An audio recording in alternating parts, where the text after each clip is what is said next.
Hello दोस्तों, आप सभी का स्वागत है फिजिकल सोसाइटी में। ये एक नया चैनल बनाया है हमने उन स्टूडेंट्स के लिए जो कि फ़िज़िक्स में एच.सी. वर्मा बुक को सॉल्व करना चाहते हैं, बट उन्हें कई बार बीच में सॉल्व करते समय दिक्कत आ जाती है। तो देखो, बाकी सभी क्वेश्चंस के सॉल्यूशंस आपको जनरली मिल जाते हैं। सो हम एक्सरसाइज के क्वेश्चंस फर्स्ट चैप्टर से लेके टू द एंड सभी क्वेश्चंस का सॉल्यूशन आपको वीडियोस के थ्रू प्रोवाइड करेंगे। Okay, so let us start with the first chapter और फर्स्ट चैप्टर के एक्सरसाइज के क्वेश्चंस।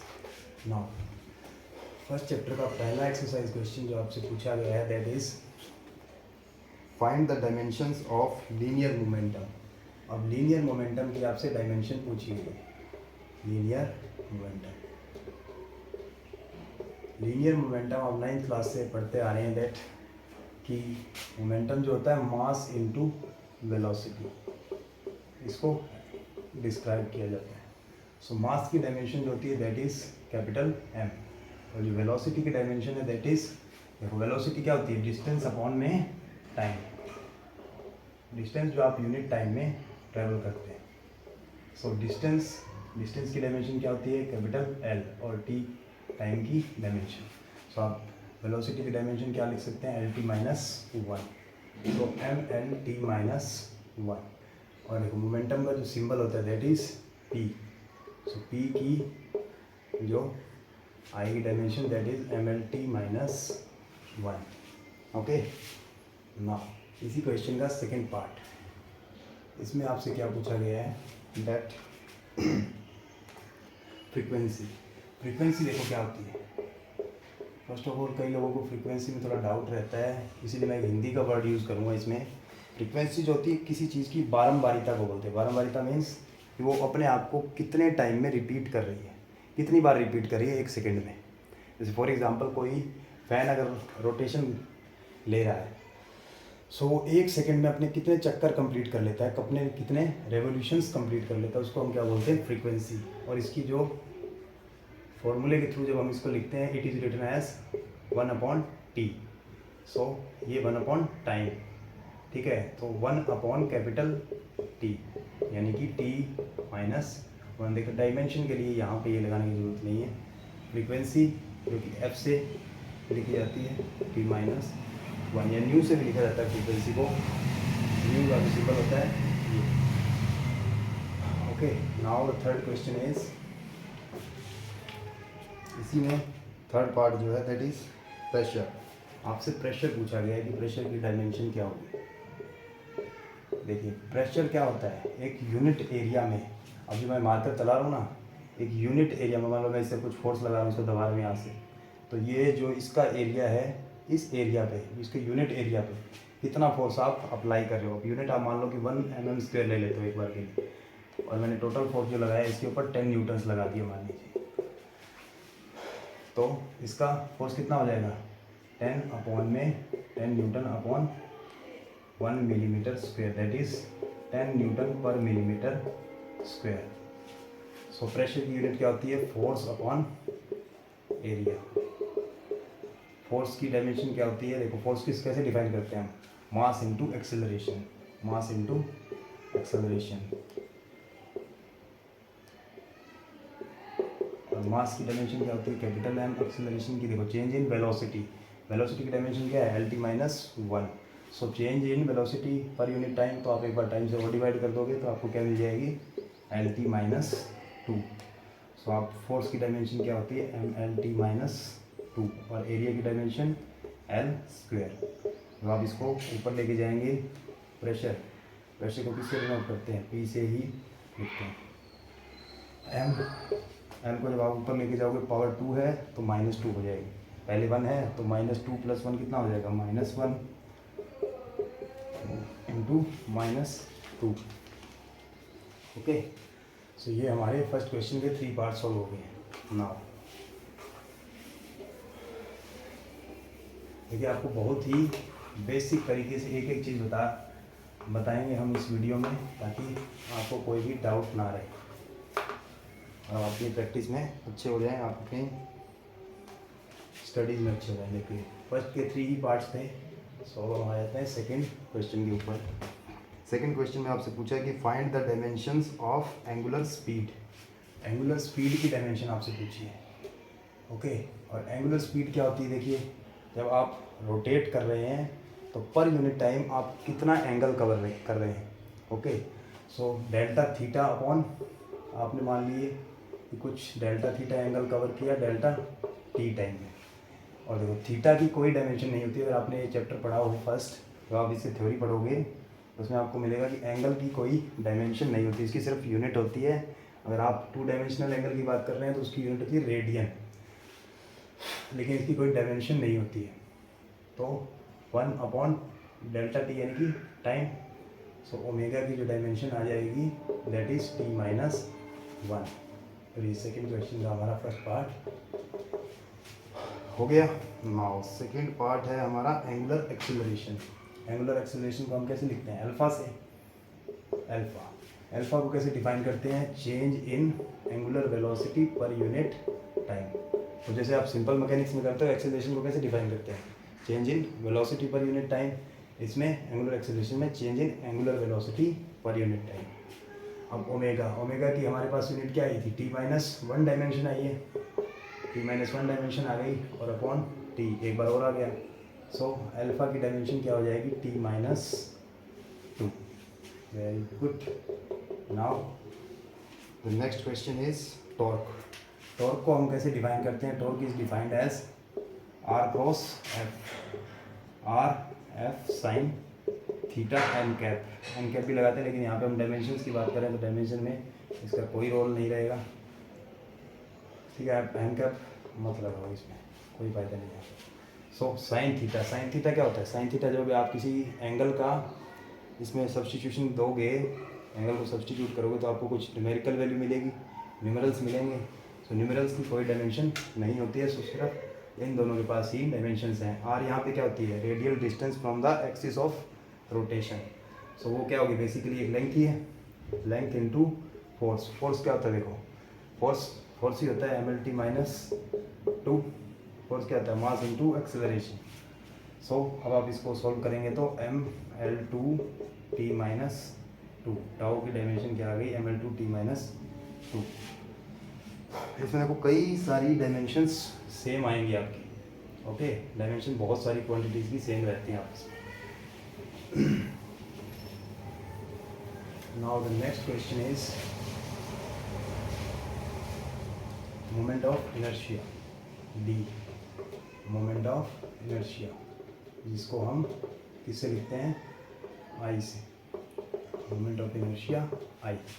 और इसको हम कैसे डिनोट करते हैं, इसका फॉर्मूला क्या होता है, एम आर स्क्वायर। ठीक है, जो मास और radial distance, mass radial distance यानी कि लेंथ ही हुई कोई, सो एल का स्क्वायर। तो डायमेंशन ऑफ इनर्शिया क्या आ गई हमारे पास, M L square. Okay, so now moving on to the next question. Again next question करते हैं, इसके बाद फाइंड द डायमेंशंस ऑफ, इसको रब कर देते हैं एक बार ताकि थोड़ा स्पेस मिलता रहे हमें। इसमें देखो थर्ड क्वेश्चन है, find the dimensions of electric field. आपको इलेक्ट्रिक फील्ड की डायमेंशन पता करनी है। ठीक है, इलेक्ट्रिक फील्ड के लिए इसने फॉर्मूला क्या दिया हुआ है आपको, F is equal to Q into E. Okay, देखो क्यू एक यहाँ पे क्या है, charge, E electric field, F क्या है, इलेक्ट्रिक फोर्स जो एक चार्ज एक्सपीरियंस करता है किसी इलेक्ट्रिक फील्ड में। नाउ सो आप इसको सॉल्व करोगे, हमें किसकी डायमेंशन चाहिए, ई की, तो आप ई को एक साइड में रखो, ई की डायमेंशन चाहिए तो एफ अपॉन क्यू, एफ को आप ऊपर रख लो, इसको आप नीचे लेके जा सकते हो, ई इधर ही आ जाएगा, मैंने एक स्टेप में ही इंटरचेंज कर दिया। एफ की डायमेंशन हम पहले निकाल चुके हैं, that is M L T minus 2। Q की डायमेंशन क्या है यहाँ पे, आई इंटू टी होती है क्यू की डायमेंशन। आप अगर इसकी एक्सरसाइज पहले जो सोल्ड एग्जाम्पल्स हैं वो किए होंगे तो उसमें आपको डायमेंशन मिल जाएगी, आई इंटू टी। और बता भी देता हूँ मैं क्यों होती है। देखो करंट को हम कैसे डिफाइन करते हैं, charge flowing per unit time, आपने 10th क्लास में भी पढ़ा होगा, the rate of flow of charge is known as electric current. So हमें क्यू की डायमेंशन चाहिए, क्यू को आप इस साइड में रख दो, आई इंटू टी इधर चला जाएगा। ओके, नाउ जब आप इसको सॉल्व करेंगे that then m as it is, आपको एल भी एज इट इज़ मिलेगा। t जब आप ऊपर लेके जाओगे तो t की पावर क्या हो जाएगी -3, क्योंकि -2 पहले से, एक -4 ऐड हो जाएगा उसमें, और i -1।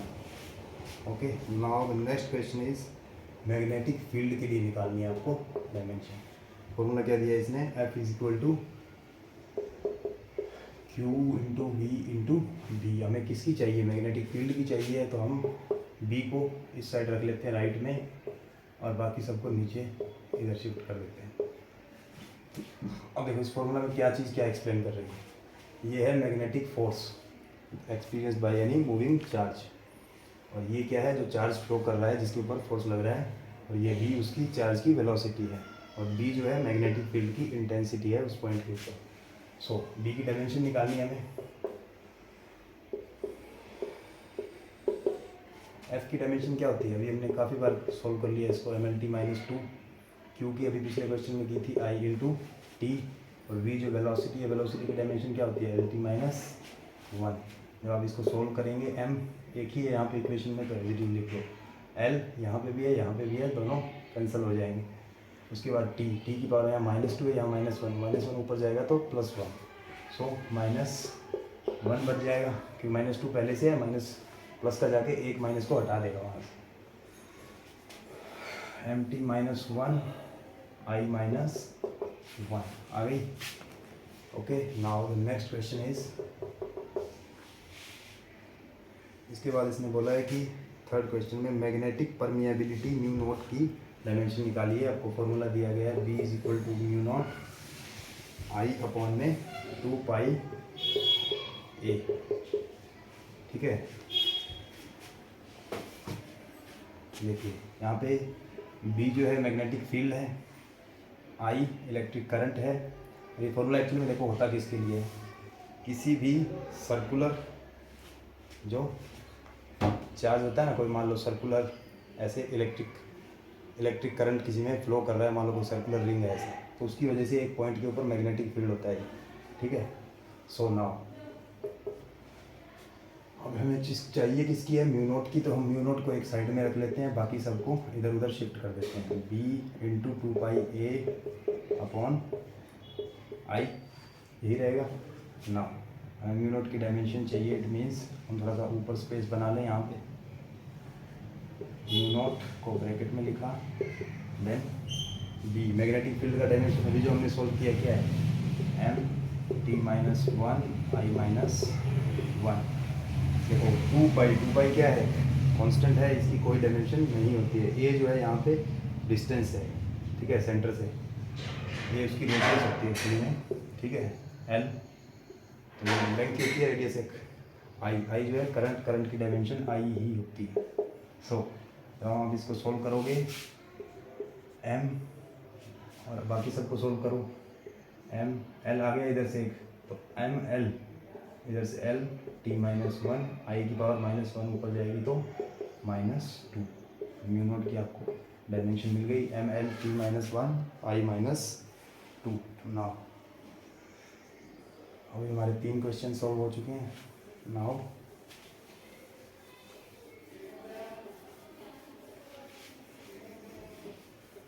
देखिए इस वीडियो में कहीं बाई चांस इधर उधर से आवाज़ें आ रही हो, so I am very sorry for that, but मैं कोशिश करूँगा कि अच्छे से अच्छा कंटेंट मैं आपको प्रोवाइड करवा सकूँ, so that it may be helpful to you. Now next question is find the dimensions of electric dipole moment P। कौन सा क्वेश्चन है, this is question number 4। Dipole moment, electric dipole moment जो है P, उसका हमें dimension निकालना है। देखो इलेक्ट्रिक डाइपोल मोमेंट क्या होता है, Q into T, charge on any of the electric charge, किसी भी जो दो इलेक्ट्रिक चार्ज से मिलकर एक डाइपोल बनता है। देखो दो चार्जेस जब छोटी सी डिस्टेंस से सेपरेट हो ना, तो उसको हम क्या बोलते हैं, इलेक्ट्रिक डाइपोल, और उनके बीच की जो डिस्टेंस होती है वो हम D लेके चलते हैं। तो चार्ज की डायमेंशन क्या होती है, I इंटू टी, और D यानी कि लेंथ है हमारे पास, P की डायमेंशन क्या आ जाएगी हमारे पास, I L T I। Okay, हो गई। Next question,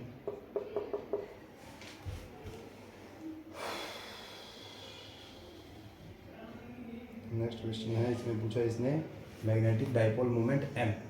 magnetic dipole moment m के लिए हमें डायमेंशन बतानी है। m को हम डिफाइन करते हैं current into area, I into A, और I ही रहेगी, एरिया यानी कि L स्क्वायर। तो dimension of magnetic dipole moment कितनी हो जाएगी, I into L square. Now find the dimensions of Planck's constant h। Next question है, इसको रब कर लेते हैं हम पहले। तो आप सभी क्वेश्चंस पहले खुद से ट्राई करके देखें, और जिस भी क्वेश्चन में आपको डाउट आ रहा हो वहाँ वीडियो को स्किप करके आप वहाँ से देखना चालू करें। Okay, now the next question is question number 5, और इसमें हमें E is equal to H nu equation जो होती है, ठीक है।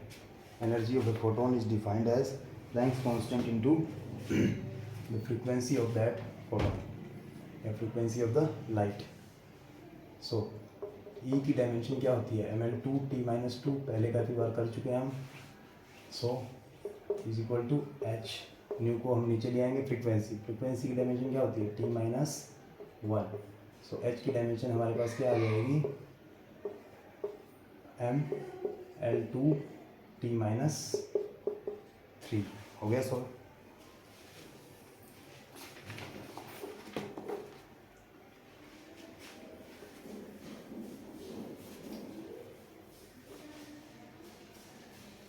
Now the next question is sixth question में आपसे क्या पूछा गया है, फर्स्ट पार्ट में आपको स्पेसिफिक हीट कैपेसिटी C का डायमेंशन निकालना है, और आपको इक्वेशन दी गई है इसके लिए, that heat is equal to m into C into T2 minus T1।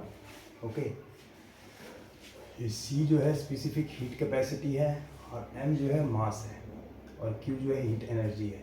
तो आप क्या करो, जिसकी भी डायमेंशन चाहिए होती है उसको एक साइड में रख लिया करो बस। C को एक साइड रखा, Q/m into T2 minus T1। तो आपने अब क्या किया, C को इधर ले आए, इस वाली इक्वेशन को उधर लेके चले गए। Q जो है हीट एनर्जी है, एनर्जी की डायमेंशन क्या होती है, ml2t-2, और m मास है, T2 माइनस T1 है। हम ऐड या सब्ट्रैक्ट करते हैं ना, तो उससे डायमेंशन चेंज नहीं होती, डायमेंशन वही रहेगी। Second temperature minus first temperature, यानी कि टेम्परेचर की क्या होती है, K।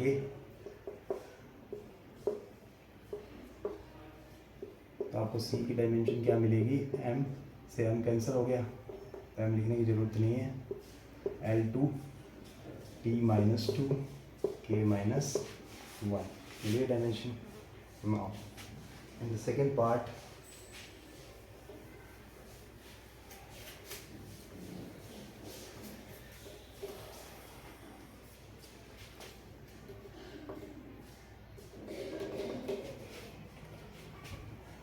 में आपसे पूछा है the coefficient of linear expansion alpha.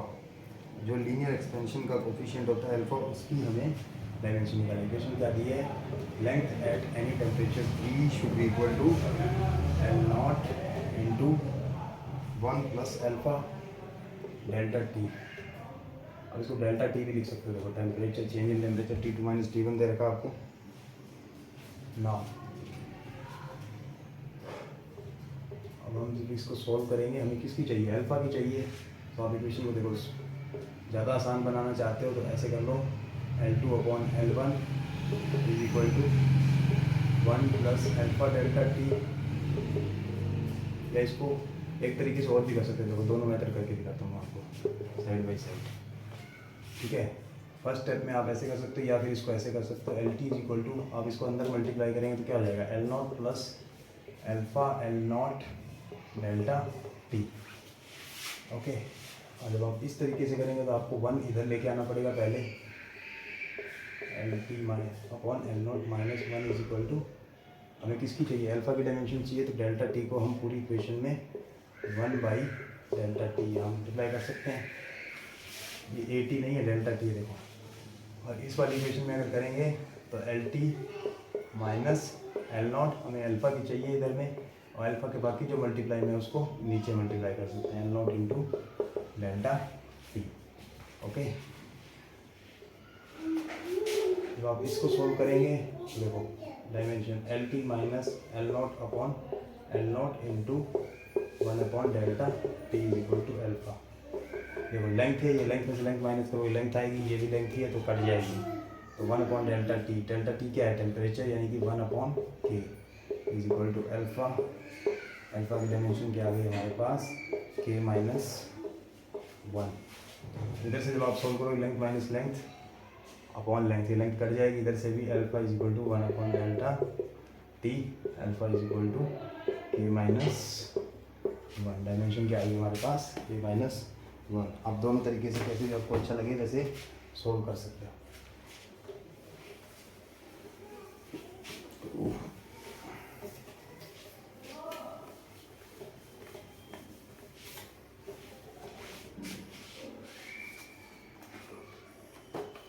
Now the next question is seventh question.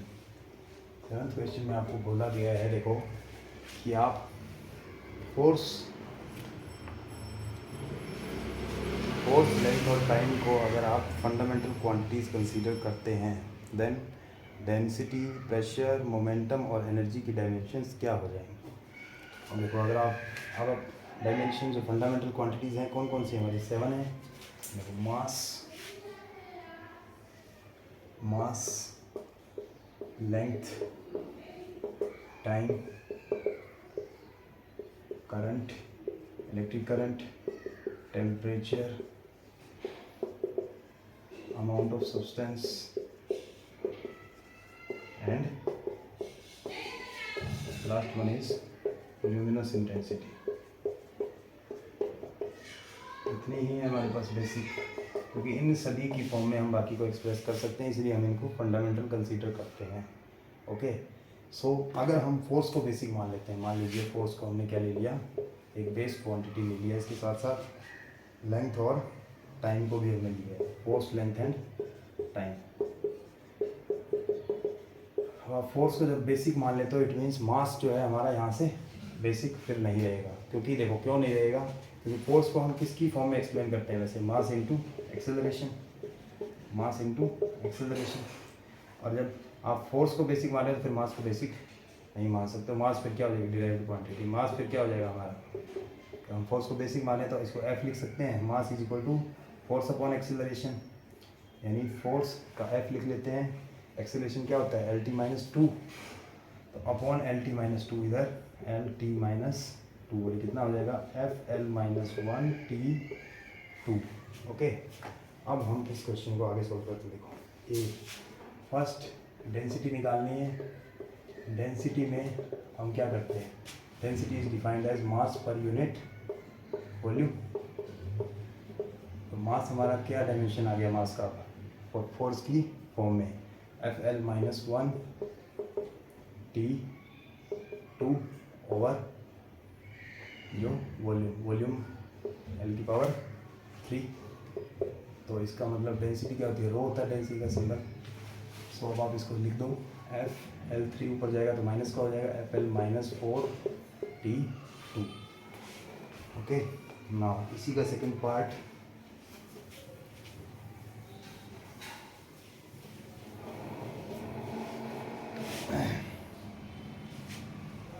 इसी के सेकंड पार्ट में आपसे पूछा गया है कि प्रेशर का डायमेंशन क्या होगा। प्रेशर क्या होता है, force per unit area. So force का डायमेंशन, फोर्स को हम बेसिक मान ही रहे हैं, तो एफ, एरिया की डायमेंशन क्या होगा, एल स्क्वायर, यानी यहाँ से एल माइनस 2 नीचे है तो ऊपर चला जाएगा माइनस 2 हो जाएगा। प्रेशर का डायमेंशन क्या हो जाएगा, एफ एल माइनस 2। इसी का थर्ड पार्ट जो है दैट इज सी। तो सी पार्ट में क्या हो जाएगा, देखिए हमसे पूछा है मोमेंटम। तो मोमेंटम क्या होता है, मास इनटू वेलोसिटी। अब देखिए मास जो है फोर्स की टर्म्स में क्या आ गया हमारे पास, ये F L minus one T two. Okay, so F L minus one T two into velocity क्या है, एल टी माइनस वन, क्योंकि लेंथ और टाइम तो अभी भी हमारे पास बेसिक ही है।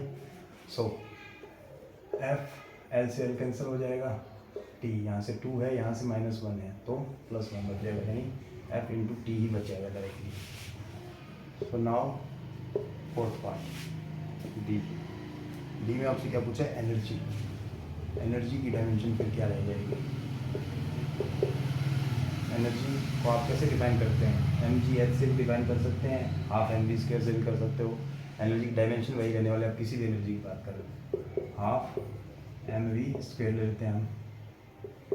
1/2 का कोई डायमेंशन नहीं होता है। मास को जब आप फोर्स की एक्सप्रेशन में लिख रहे हो तो ये वाला डायमेंशन हम कंसीडर कर रहे हैं, F L minus one T two into velocity की डायमेंशन क्या है, एल टी माइनस वन का whole square.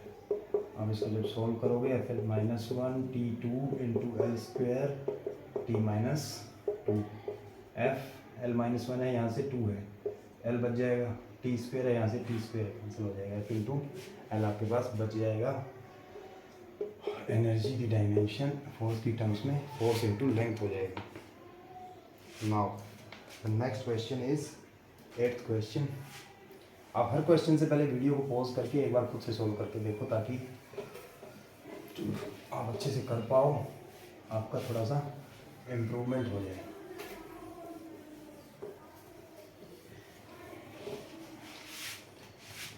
Now the next question is 8th question. 8th question में क्या पूछा आपसे, suppose the acceleration due to gravity at a place is 10 metre per second square, find its value in centimetre per minute square. आपको बोला है कि कैपिट जो small जी है, ग्रेविटेशनल एक्सेलरेशन, वो 10 मीटर पर सेकेंड स्क्वायर होता है। मान लिया वैसे 9.8 होता है एग्जैक्टली, और वैल्यू वेरी भी करती है अर्थ की अलग अलग जगह पे। तो आपको इसको किसकी फॉर्म में एक्सप्रेस करना है, सेंटीमीटर पर मिनट स्क्वायर में। ओके, तो डायमेंशंस के थ्रू हम इसको कर सकते हैं। देखिए, डायमेंशन ऑफ एक्सेलरेशन क्या होती है, एल टी माइनस टू। जब आप इसको 1 मीटर पर सेकेंड स्क्वायर क्या लिख सकते हैं, 1 मीटर 1 सेकेंड स्क्वायर, और 1 सेंटीमीटर पर मिनट स्क्वायर को क्या लिख सकते हो आप, 1 centimetre into 1 minute to power minus 2 कर सकते हैं। आप इन दोनों क्वेश्चंस को डिवाइड कर सकते हो, कर सकते हैं, इसमें इक्वल दोनों साइड से हटा के एक साइड रख लेते हैं। तो 1 metre per second square upon 1 centimetre per minute square is equal to, अब इसको एक ही ब्रैकेट में ले सकते हो, 1 मीटर कितना होता है 100 सेंटीमीटर, और 1 सेकेंड को एज इट इज लिखो, 1 मिनट में कितने सेकेंड्स होते हैं 60 seconds, to the power minus 2। Second से सेकेंड कैंसिल, सेंटीमीटर से सेंटीमीटर कैंसिल। तो आप 1 मीटर पर सेकेंड स्क्वायर को क्या लिख सकते हैं, 100, यहाँ से 60 है, देखो 60 का जब आप स्क्वायर करोगे पावर माइनस 2 है, 60 पावर 1/60 की पावर माइनस 2 है, और उसको क्या लिख सकते हो 100 इंटू 30 600, और जब ये वाला जो सेंटीमीटर पर मिनट स्क्वायर है उधर मल्टीप्लाई में चला जाएगा, सेंटीमीटर पर मिनट स्क्वायर। और क्या लिख सकते हो 1 मीटर पर सेकेंड स्क्वायर इतना होता है मीटर पर सेकेंड। आपको करना क्या था, 10 को कन्वर्ट करना था, अब 10 को इधर मल्टीप्लाई कर दो, 10 मीटर पर सेकेंड स्क्वायर, इसको भी 10 से कर दोगे तो 36 इंटू, देखो 10 की पावर 4 है, 2 और 2 जीरो, 4 जीरो हो गई, यहाँ से एक जीरो और आ जाएगी, 10⁵ सेंटीमीटर पर मिनट स्क्वायर हो गया आपका सवाल।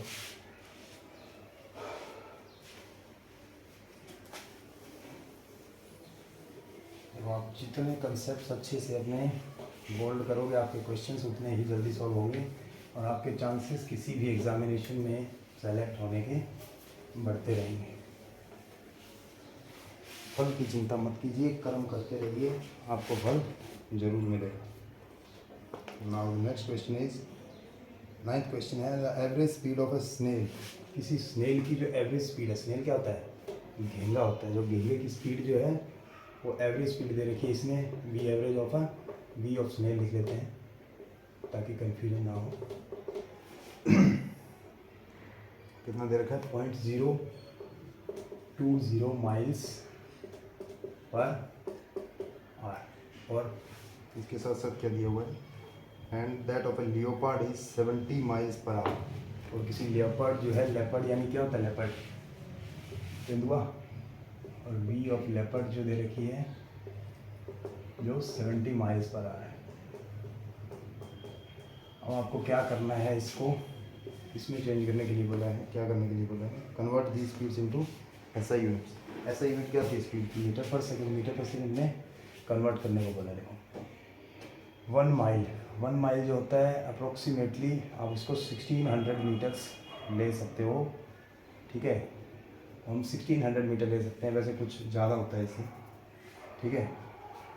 हम 1600 लेके चल रहे हैं एक बार के लिए। सो मान लिया स्पीड मीटर पर सेकंड में है, तो इसकी डायमेंशन क्या हो जाएगी, स्पीड की डायमेंशन देखो 1 मीटर, तो ये माइल में दे रखे हैं, पहले माइल वाला लिख देते हैं। 1 mile per hour should be equal to, ऐसे लिख सकते हैं इसको, 1 माइल इंटू 1 आवर की पावर -1, और यहाँ से मीटर पर सेकेंड कर दो, यहाँ से 1 मीटर और 1 सेकेंड पावर -1। अब दोनों को डिवाइड जब करोगे तो ये बीच वाला यहाँ से हटा के ऐसे कर दो, तो आपको पता चल जाएगा कि 1 माइल पर आवर जब आप उसमें कन्वर्ट करोगे तो कितना मिल जाएगा, ठीक है। 1 माइल में कितना होता है, अभी मैंने बोला कि हम 1600 लेके चल रहे हैं, कुछ स्टैंडर्ड में इसमें फ़र्क होता है, आप गूगल से चेक करके सोल्व कर सकते हैं, ठीक है। 1600 मीटर्स ले लिया हमने, 1 मीटर 1 आवर में करीबन 3600 सेकेंड्स होते हैं, 1 सेकेंड टू द पावर -1। तो हमने कैलकुलेशन इजी बनाने के लिए किया, उसने कुछ नंबर जो देगा ना वो आपको, वो 1633 ऐसा कुछ देगा, 16 के 100 के आसपास ही होता है। मीटर से मीटर कैंसिल, सेकंड से सेकंड कैंसिल, और जो ये मीटर पर सेकंड है ना, इधर मल्टीप्लाई में चल जाएगा। तो 1 माइल पर आवर आपको कितना मिल जाएगा, that is equal to 1600 into देखो 1/3600, पावर -1 नीचे आ जाएगा, 0 से 0 कैंसिल, तो यानी 16/36 इतना ही रख लेते हैं। तो 1 माइल पर आवर जो है that is 16/36 metre per second. और अब हमें चेंज क्या करना था, उन दोनों स्पीड्स को चेंज करना है, और हमें कन्वर्जन फैक्टर मिल चुका है, तो हम इजीली चेंज कर सकते हैं। तो वी ऑफ स्नेल कितनी आ जाएगी मीटर पर सेकेंड में, 0.020 इंटू 16/36 मीटर पर सेकेंड आ जाएगी।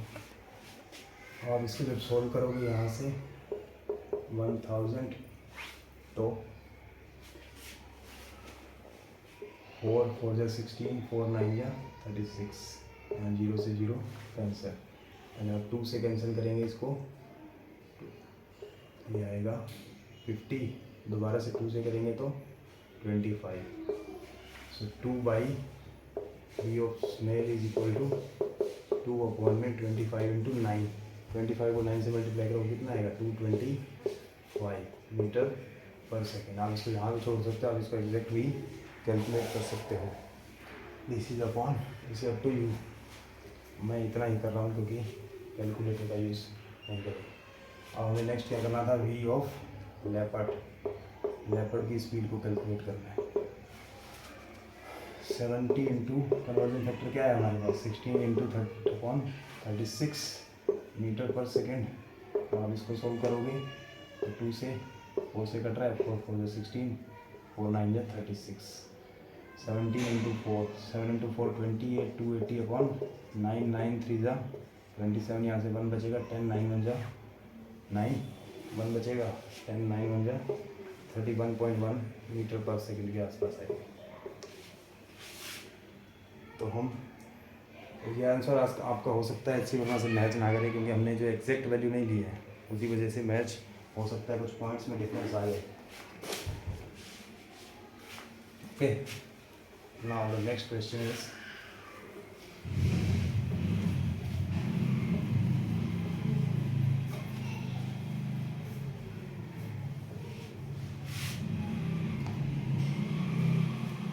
next question is question number 10.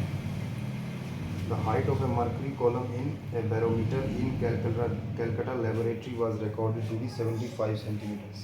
ठीक है, जो हम यूज़ करते हैं ना लैब में जो मर्करी होती है वो हमें एटमॉस्फेरिक प्रेशर शो करती है एक्चुअली में, और इसने क्या बोला है कि उसकी हाइट जो है दैट इज़ 75 सेंटीमीटर्स,